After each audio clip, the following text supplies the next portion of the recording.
Hi, writer friends. Welcome back to Creative Momentum, where we help you free your voice, nourish your writing practice, and finish your project. Today, our guest, Nylin Tho, is going to show us ways we can use astrology to clarify our writing voice. Nye is an award-winning conceptual photographer and graphic designer, and an incredibly perceptive astrologer. Thank you so much for being with us, Nye. Welcome. Thanks for sharing your expertise with us. Yeah, thanks for having me. I'm excited. I'm nervous, but excited. I love communicating with Meg because she has that vibe that makes it easy to talk to, like easy to kind of chill and ground down into something esoteric, you know? Yeah. Yeah. We are with friends here. So, Thank God. yes. Nice. With friends to explore the abyss together. Ooh, I So like that. yeah. So in my 7 years of teaching writing through Creative Momentum, just a recurring quandary that people have is how do I find my voice? And of course, every project is different. And as writers, we change across time, so our voice changes. And we have, sometimes characters. So that can create a lot of variety in voice, but also there's kind of an essence to a person's voice. And that can be really hard to tap into. It can be hard to distinguish that from all these conditioned ideas that we have about our voice and a, what voice we want to have or think we want to have. So yeah, I'm really grateful to you, Nye, for showing us how to kind of tap into that essence of how we communicate. Yeah. Um, can you start by telling us a little bit about who you are as an astrologer? What's your reading style? What do you love most about astrology? It's a very good question. I started studying astrology when I was having these eclipses in my third and ninth house, which is crazy because it's like literally started this learning journey in third house and ninth house rule, learning and education and all that stuff. So I just like was going through something which caused me to dip into astrology.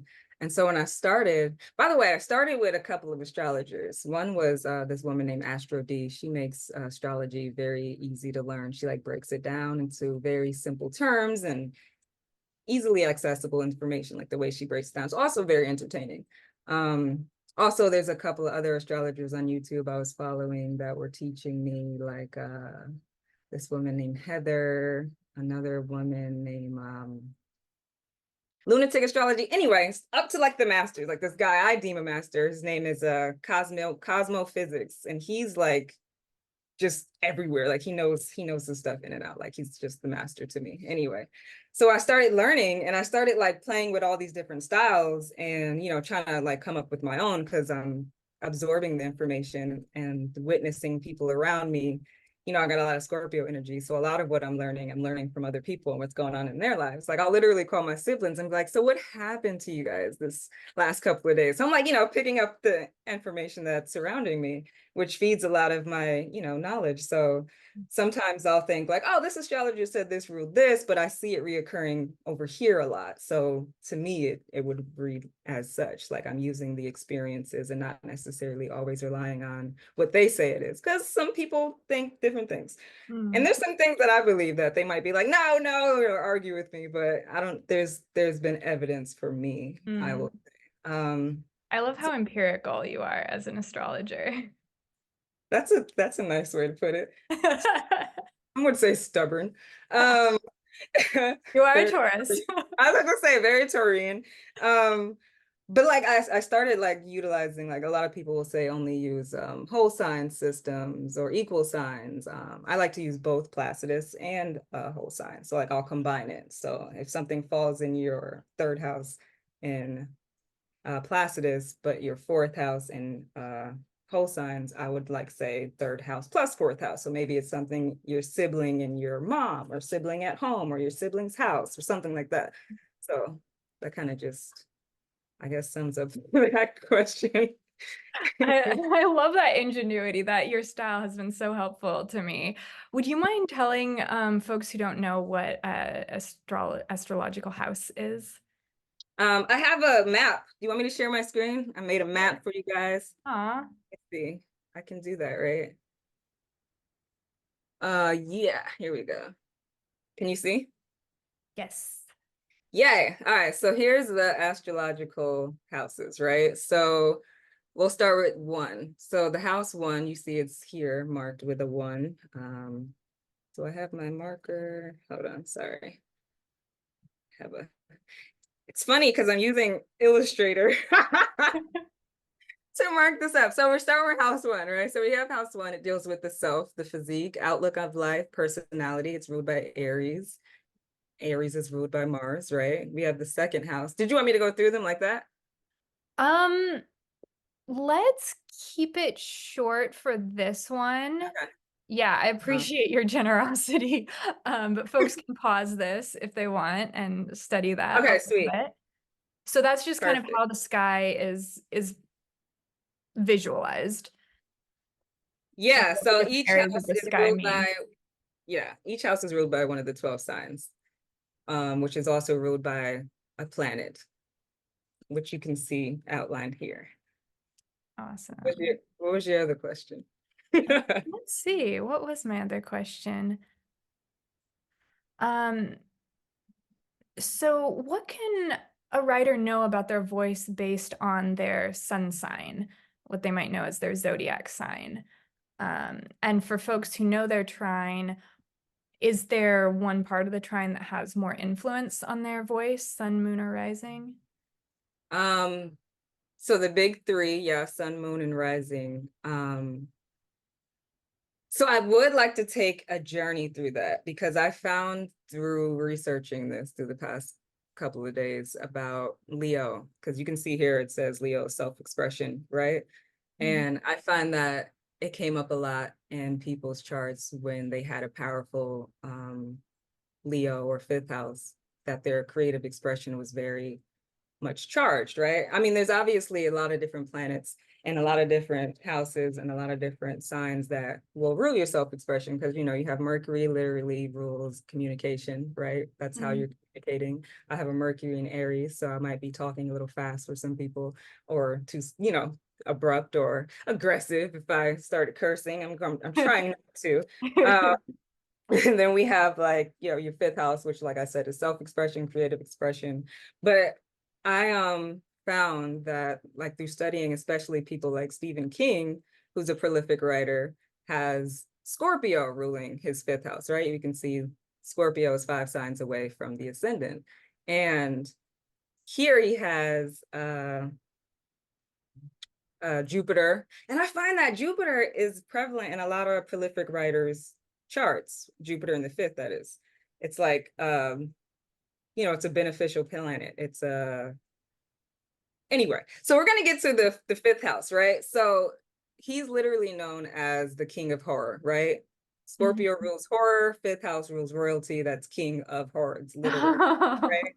We also have his Pluto here, you can see in Leo. That reiterates that. Pluto is also ruled by Scorpio, that rules horror, sorry. And Leo is royalty again, king of horror. So it's like Oh, you see a lot of stuff repeating in people's charts. wow. It becomes like a very prominent feature, right?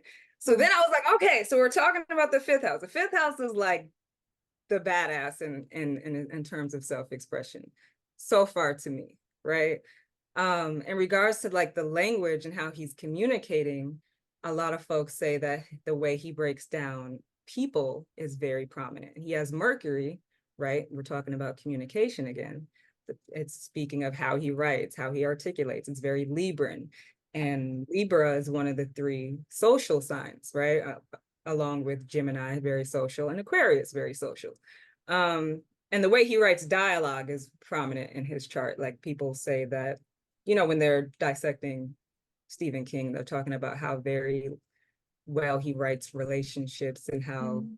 people are communicating within his novels and such, right? Lots of Libra energy. So like I would say like he's able to write that way because of these prominent placements. Mm. Also, they said his wife is a poet. And oh, also, can I just say, if you ever have writer's block, speaking to someone with the same Mercury as you, or if you're ever just needing someone to like get you back up to your like mindset of like feeling like you're speaking like yourself, like you're speaking in your voice, it's Mm. good to speak to someone with the same Mercury sign as Oh, you. that's amazing. So that means Mercury that so your Mercury is in a particular house and you go Mhm. talk to someone who has Mercury in that same house? Mercury in that same sign. So he would Fine. talk to, so you would talk to a Mercury in Libra as well. You have Mercury in Libra, right? Okay. I Yes. think so. Let's move on to Maya Angelou really quick because I Okay. think this fifth house. I just want to talk about the importance of the fifth house really quick. So Maya Angelou has Sagittarius in her fifth house. You can see, right? So Mm. there's something about because Sagittarius rules life experiences, her ability to speak about her life experiences, being griot, uh, being someone who can speak profoundly about the things she experienced. You can Mhm. see that in her son being in Aries, which also reiterates talking about things she's passionate about. Mm. And we have Leo in the first house. So she literally wrote 7 autobiographies. So her Leo, her creative expression is in the self, right? Because we have Leo in the first, we have the sun in Aries, that's the first house, that's the self, like that's reiterated. And her top things she's known for is autobiographies, right? Wow. In the same spot. And so it's like, it's so crazy. She's literally like Sun conjunct Jupiter is the same exact thing as Sagittarius in the fifth house. They're both Leo, Sagittarius. This is Leo, Sagittarius. So it's like I'm speaking Oh. about my experiences.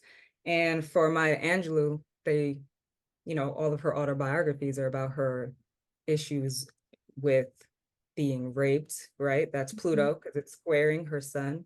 Mm. And racism, that's also a Plutonian theme. Mm. Um, and you can just see like her creative voice was shaped by these experiences. So we got Sag ruling the fifth. We got the ruler of Sag, which is Jupiter conjunct her sun, which talks about these experiences of who I am. That's Aries. And also Leo on the ascendant, I am. So she's literally like, I'm going to keep talking about who I am. I'm talking about my experiences. I'm talking about what I've been through, right? And then we have how she's talking about it, which is Mercury in Pisces. She's poetic. She's speaking symbolically. How the caged bird sings is a symbolism of her being caged. It's her talking in a very poetic, symbolic manner, Mm. you know? And so like if we were trying to help Maya Angelou before she became Maya Angelou find her voice, we'd be like, oh, there's something about your experiences that you're supposed to write about. Like there's something about your self, your grandness, your experiences that were harsh, or your experiences that molded who you are today, or something like that. Right. So Mm. that's the fifth house. So I would say a lot of things are formed by the fifth house in regards to someone's creative expression. But I would say Mercury is how we're communicating those expressions, how we're um, speaking about them. Like even when we go back to Stephen King's chart, his Mercury is conjunct Neptune. And Neptune rules psychic energy. It rules clairvoyance. And his top 4 books deal with things that are like of that nature. So Carrie, Mm. it was about a girl who was at school. She had telekinesis, right? And then we have The Shining. There was a kid in there. He was speaking to the dead. Then we have what was the third one? There was another one in the top 4 that was about more of a health scare or health outbreak, and that's Neptunian, that rules disease. So it's Mm. like they're literally like rich with content. Like his top works are literally here. Like I'm speaking about clairvoyance, I'm speaking about relationships, I'm speaking Mm. about things in a beautiful, poetic manner. So I say like people should look at their fifth house for sure, then look at the ruler of their fifth house, and where that's placed, and then look at Mercury for like the seasoning. So like if we're making a soup, Mm. it would be like fifth house is the base. We got the stock, and then we have the meat, potatoes, or whatever, the veggies, that's like the mercurial stuff, like the characters. Who are the characters in this soup? And then like maybe put the moon in there as the seasoning. Like Mm. how we're tasting, like the vibe of it, the style of it. Um, does that make sense? Yeah, so that makes sense. So fifth house, creative expression, look at the ruler of the fifth house as well. And then the Mercury is that seasoning, that how you're expressing, like Maya Angelou's Mercury is in Yes. Pisces. So she's expressing symbolically, poetically. Yeah. And then the content, and then the moon is also seasoning. The moon is kind of your emotional flavor. So where is your moon? What sign is your moon in? Right. Um, and then it sounds like the content of what you're writing about is going to be kind of where your planets are. I would say I can break down my chart to give you kind of an idea. Sure, thank you. So like with my chart, right, we have uh my fifth house is ruled by Pisces. And in regards to my own art, when I'm doing art for myself and not for my clients, it's very Piscean. It's Mm. very esoteric. It's very manipulated photos. So like I like to work with a lot of photo manipulation. That's very Piscean. That's very 12th house. I like to work with things that don't exist really. That's very Piscean. That's very 12th house. Mm. Like my series called Natural Air, where I have people who have plants coming out of their head, right? So I'm literally doing things that are of Piscean things. Even just talking to you right now about using my dreams to help with astrology was well, we didn't record that part. Is very Piscean, right? So in regards to the subject matter, though, my Mercury is in Aries. And that subject matter is in regards to that series is of the head. So like Aries, you can see rules the head. I'm literally showing people with plants growing out of their hair, right? Oh, Like wow. I'm showing that thing, and that's the subject matter, right? In regards to it being aspected by Uranus, that's something new, something different, something bizarre, something unique, right? So, okay, we have Piscean or Pisces ruling the fifth. It's very esoteric. It's something that's kind of unbelievable. There's a better word. I can't figure out the word, not esoteric, but damn. I'll think of it later. But anyway, it's photo manipulation, right? Also, Neptune, Surreal. surreal. Thank you. So I love talking to you. So it's surreal, right? And it's Pisces. Pisces also rules photography. So I'm literally using photo manipulation to make something surreal, putting plants on people's heads. That's Aries, right? And it's something bizarre. That's the second house. That's also Taurus, plants. We got plants ruled again. My sun is in Taurus, so that's plants, manipulation of plants on people's heads. Like I'm literally doing my chart all over the place. Wow. Even in your suggestion, Meg, about you advised me to use my dreams to make art because I'm Mm. very much someone who works with my dreams a lot. Like I write them down every morning. And you was like, oh, you should use, your dreams to like come up with your themes. And it's like, that's a great idea. That's still Pisces. That's literally Pisces, which might be way better than natural air, to actually come up with that content to like make something surreal. Like, as you know, dreams are very surreal. So Mhm. Go anyway, straight to the source. yeah. So that was how I was like just bouncing around coming up with that. Like, I don't know if it's always that the fifth house is the stock, right?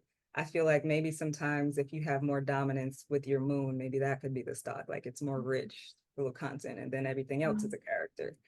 For Mhm. Mhm. so far, so good. So far, so good. This is Okay, fantastic, Nye. okay, cool. So we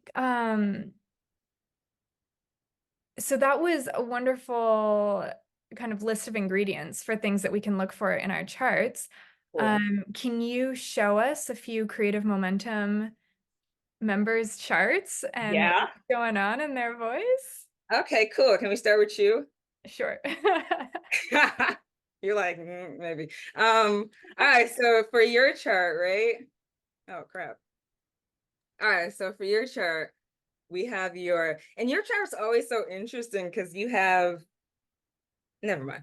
Because I use both systems, right? With this Mm, system, it's like your chart is ruled by Taurus with Placidus. But we're gonna focus on Aries, right? In whole signs, your fifth house is ruled by Aries, mm, which is very interesting. We were just talking about Aries. Aries rules the head, like we said. Aries rules action, sports, athletes, passion, fighting, conflict, wars. And so there's nothing really informing us there because it's empty. So we look for the ruler of Aries, mm. which is here. It's Mars, and it's in your Libra sign. It's in the sign of Libra for you. And so, sorry, let me lock that. Which is in its fall on, or is it detriment? Anyway, so Mars being here with Mercury has this voice for you where it's like you also, like Stephen King, write relationships and relationship dynamics very well. I mean, even in your book, uh How to Hug a Lion, I'm remembering the one you sent me, chapter one. Um the conflict, first of all, you started off with conflict about like a breakup with the ex, and I'm like, oh, that's like definitely Libra, and that's definitely talking about like some kind of conflict there, right? There's like this energy of uh conflict, but also the way you wrote about the roommates and how they had this like codependent relationship was very Mars and Libra, sorry. And the fact that you have both Mercury and Mars here says you speak well about these social cues. Like, I like the way you write about social dynamics, like the way you can break down and interpret what's going on between two characters is very rich. So I would say that's your voice, like that's you leaning into you being able to, and then you have your sun in Scorpio, so you're observant, so you can see like the nuances of people and how they're behaving and interacting with each other, which of course you want as a fucking, sorry, as a good writer, right? Like you want that energy, right? Like you want to be able to write good characters and good character development and stuff. And if I was a writer, I would want some Libran placements to help me understand those like social cues and those social norms and stuff. So anyway, Wow, also that's so affirming. Thank you. well, that's the thing though. Like we're always doing what we are supposed to, or we're like gravitating towards for a reason. Because I was just like looking at your stuff. So I'm also looking at your tarot for beginners. Like that's literally Aries in the fifth house, right? Because beginners, beginning, that's first house energy, Mm, right? That's Aries, that's brand new. Like I'm starting something. It's a guide, so it's how to. That's very Virgo. Virgo is a teacher. Virgo is like, I'm gonna teach you a lesson. It's a step-by-step process. It's a blah, blah, blah, right? And then you have How to Hug a Lion. That's very much like a how-to, like how to hug a lion. I don't know if you still are calling it that. so far, it still is. Yeah. Okay, cool. Also, like the act of being a lion tamer as your tarot card, right? Mm, Is yeah. that is performance art. That's Aries energy. So Mm, like your subject matter always seems to have some kind of like, like that energy, like how to or beginner's guide or um Aries, relationship, conflict. You might write conflict very well. Maybe you would write a good sex drama. I don't know. Like, Aries is sex. Like maybe it would be really cool to see. And there's also there like, is some of that in How to Hug a Lion. is there? Yeah. I haven't read it. When are you gonna send me the update? I'll send it to you today. Okay, good. I'm excited because I was like, I really do like the way you write characters. Like, because I understand like what you're saying. It's like, yeah, why the fuck are they going out by themselves, the codependent people, on a shopping trip? Like, what the fuck are y'all doing? I don't understand. Like, I was like, they're probably having sex or something. Like, The just making me intrigue. think of weird shit. Anyway, but like that also speaks to like your Mercury making that sextile.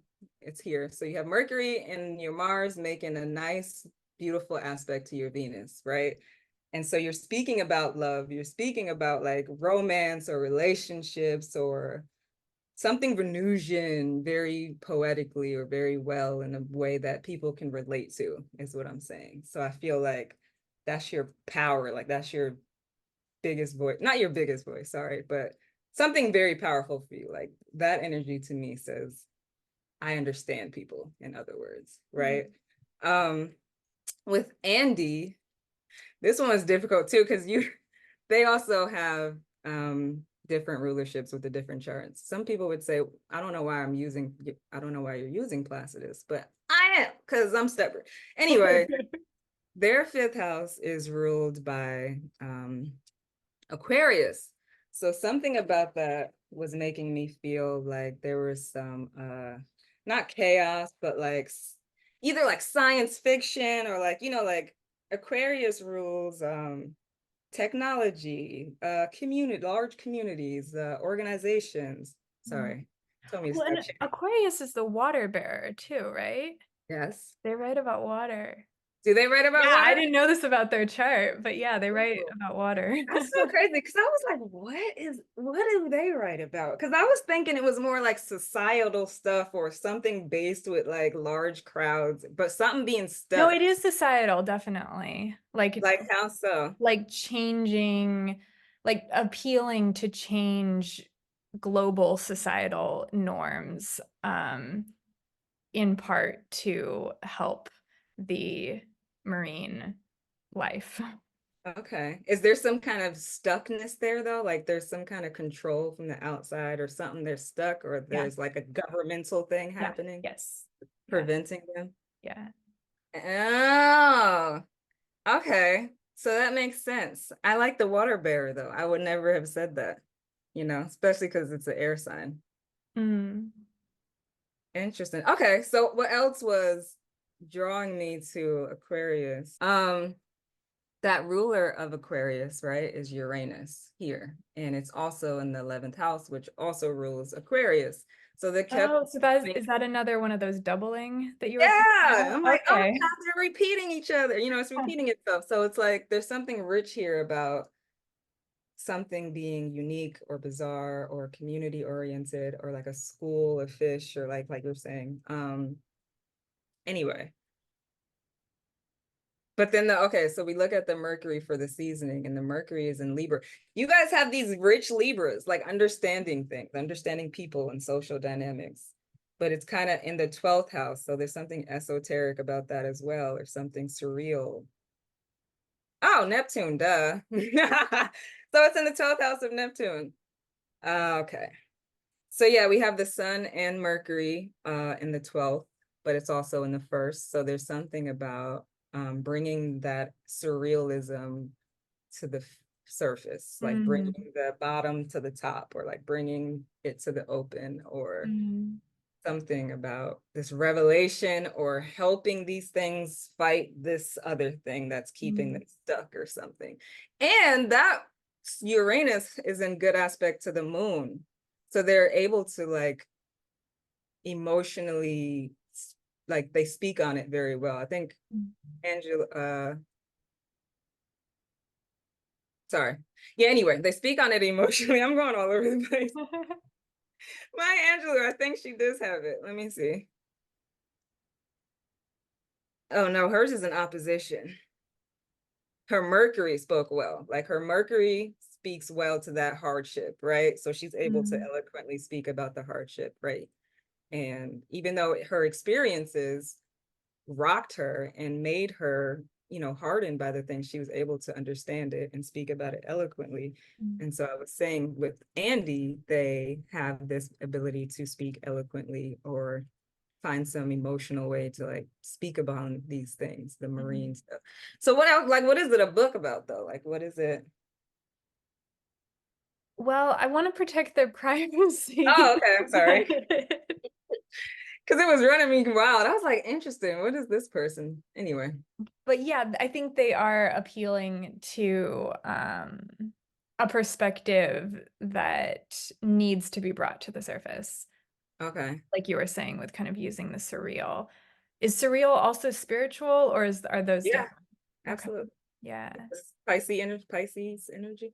Mm-hmm. Okay, beautiful. So they're on the right track too. That's what I'm saying. Like I feel like people are naturally doing what they are supposed to be doing or what they're naturally drawn to, Mm-hmm. unless some outside force is like telling them not to do it, like a domineering parent or something. Mm. Um, and maybe they just need encouragement, like what you do for them to keep Mm. going in that direction. Mm-hmm. So this is a cool. It's a cool little thing to go. Well, now I can cite you too. See, it's not just me just saying that you should be yourself. Nye says you should be Yeah, yourself too. All yeah, of you. absolutely. Absolutely. All right, let's do the last person. All You right. ready? Yeah. Yeah. Okay, so we got George. Their fifth house is ruled by Aries is nope, sorry, Taurus. What did I write down? Taurus. Yeah, the ruler of beauty, art, love, nature, money. Sorry. Mm, Possessions. Um, right, which is Taurus, right? We're in Taurus, we're in the fifth house, and we're ruling the creative expression. And then we look for the ruler of that fifth house, which is Venus. And that's in Leo as well. So that's double. So we have Taurus, right, which rules Venus, is in the fifth house, which rules Leo. So we're speaking double again, which is mm. great because, That's so cool. we want that. We want them to, like, the universe to be like, I'm telling you what to do. Like, keep get this energy. So there's something Mm, about passion.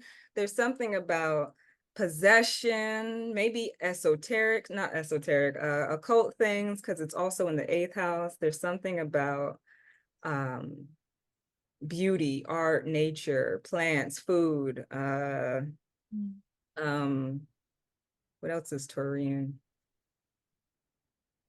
Possessions, money.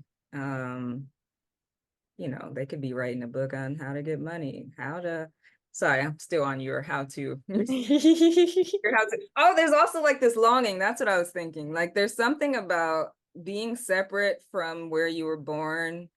mm, Because G has this aspect, the moon opposing Venus, and she literally, her love, which is me, lives on the East Coast, and I dragged her over here, and now her home is far away. It's like we mm, have this opposition to the home.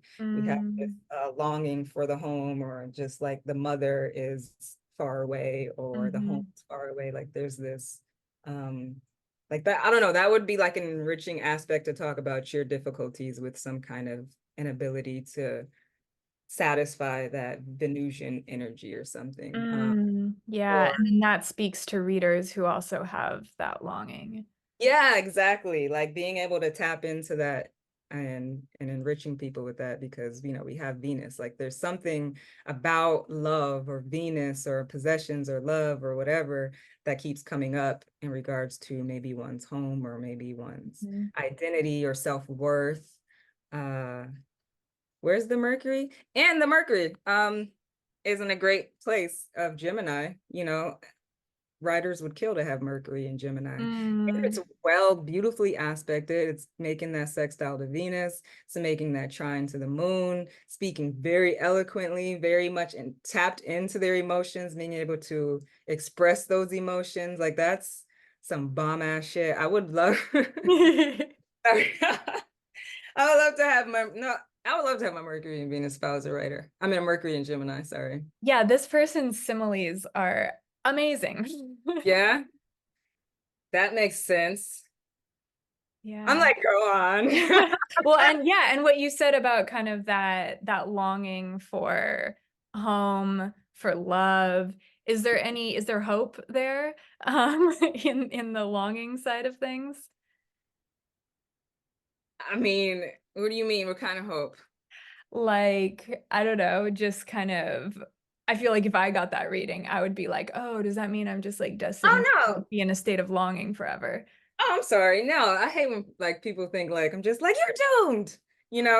That's not the message I want. So like I said, my partner has this aspect and she literally right now lives with me on the East Coast. Her home is in California. She travels back with me every time I go back to work. Like she loves the East Coast at this point. Like when we go to my home, she like loves talking to my family. So she's made a family out of my family. Mm-hmm. Um, but we do still talk about one day, like maybe 10, 15 years, we'll move back over there. Mm-hmm. At one point there was an actual literal longing because she moved back to the West Coast without me, as you know. And it was literally like showing up as Venus over here, my love, and then my home over here. And then it's like, you've got to have either or. It's like there's always this tension, this balance has to come into play. And I mean, you can do it. I was living with her in California at one point. We were fine. We Yeah. were doing beautifully. It was great. But like, I mean, there just might be like some points in your life where there is like that need to balance. Like it has Mhm. to, but it's so enriching. Like we seen with uh Stephen King's chart, his son was squaring that Pluto, I think. Maya Angelou squaring that Pluto. Like there's tension, and that tension is enriching. Mhm. It does Yeah. speak to like being able to have that and use that to Mhm. come up with this beautiful content, which Mhm. kind of sucks. It's like some of the greatest people have had these hard lives, like Yeah. I've seen some people with some beautiful charts, like easy aspects and stuff, and they're kind of boring. Sorry, Mm. that's rude. No, they're not boring. They're just like, Well, they I just, love that. I love the word you used, enriching. Like yeah. that we're on these, No especially as hate. writers and artists, we can really embrace the creative inquiry, and everything is just kind of enriching that Yeah, exploration that we're on that's serving a bigger purpose. I think so. It's not boring at all. Guys are great. Yeah. Um, I mean, I don't want to say that really horrible things are enriching, but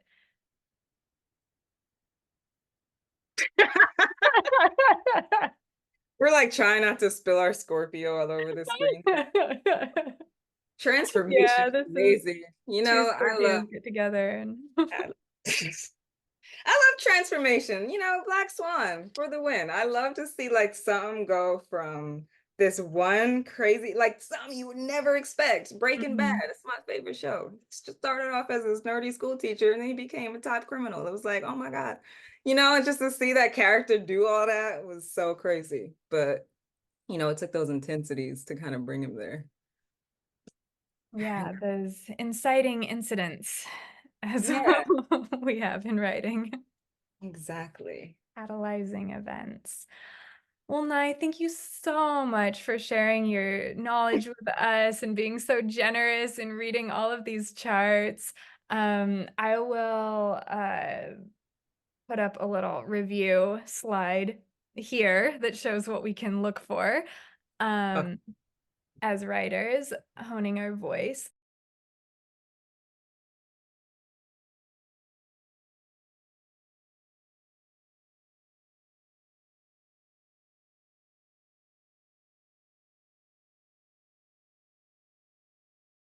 But yeah, thank you so much for joining Creative Momentum and helping us out with this question that gives us a lot of angst sometimes. So this gives us a lot of really fun food for thought and for enrichment. Hey, thanks for pulling me out of my cave. I really Anytime. appreciate it. Pulling me out of Anytime. my shell because I don't do this. Maybe I will try to start doing it. It was fun. I appreciate it. It was really cool. Yeah. Yeah, you have so much to offer, and folks can go to 12th House Pluto on Instagram for your astrology. The link will be down below, and also Nylin Tho for graphic design and art. Your Mhm. art is amazing, so definitely check out Nye's art. Oh, Um, that's good inspiration as well. thank you. Thanks, me. Well, you're such a dear friend, Nye. Thank you so much. Thank you. Appreciate it. Appreciate Ha you. Happy creating, everyone. Bye. See you.